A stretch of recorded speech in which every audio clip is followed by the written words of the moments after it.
Bonjour chers frères et sœurs, j'espère que vous allez bien où que vous soyez.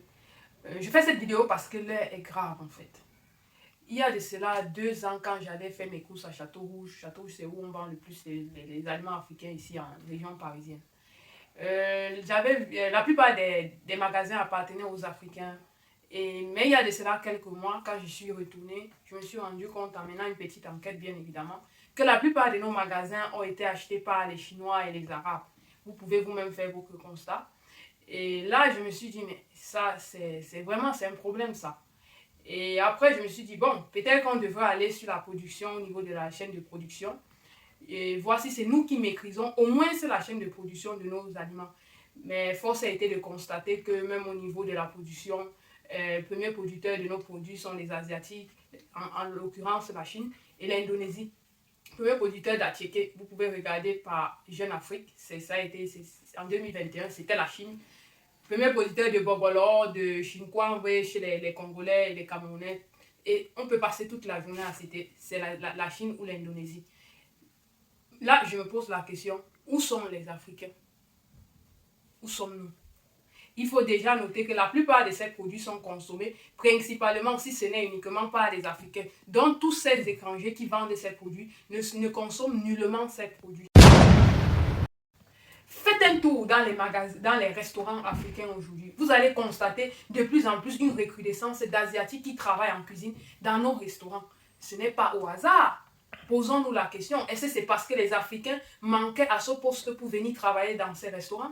A-t-on déjà vu un Africain travailler dans un kebab ici en Europe? Ça n'existe pas, moi j'ai jamais vu. Donc, moi je me suis dit, avec le fait que la production n'est pas maîtrisée par nous-mêmes, la discussion n'est non plus maîtrisée par nous-mêmes. Également, ils ont compris que le métier de la vente directe était aussi opportuniste. C'est pour ça qu'ils achètent certains de nos restaurants de plus en plus. Donc, vous-même, vous pouvez faire votre constat, ça c'est le mien. Et maintenant, face au climat géostratégique qui est en train d'être sur la sphère économique aujourd'hui, on voit avec la guerre en Ukraine et tout ce qui se passe, on se dit, mais qu'est-ce qui les empêcherait demain de décider pour nous, de nous faire disparaître? Parce que déjà, dans le passé, ils nous ont mis dans l'esclavage, la colonisation, et aujourd'hui, on est dans le néocolonialisme. Donc, il serait facile demain de développer un produit visant à nous rendre malades sur des dizaines de décennies et après finir par mourir. Ou encore, ils pourraient mieux penser, ok, ils ont besoin de nous pour l'instant pour travailler et leur ramener des fonds. Et le temps aussi qui peuple nos espaces, ils pourraient nous rendre stériles. Au bout de 20 ans, on s'en rend compte que peut-être la plupart de nos enfants n'arrivent plus à faire des enfants. Et ça serait fini. D'ailleurs, il y en a plusieurs qui en ont parlé, notamment le président Macron, en supposant que la fertilité des femmes africaines était un problème pour l'économie. À lui s'ajoutent ses confrères comme Bill Gates et j'en passe. Et ce ne serait pas la première fois qu'en Afrique, on pourrait maintenant penser à faire de l'agriculture par le téléphone. C'est l'utilisation à bon escient de la technologie.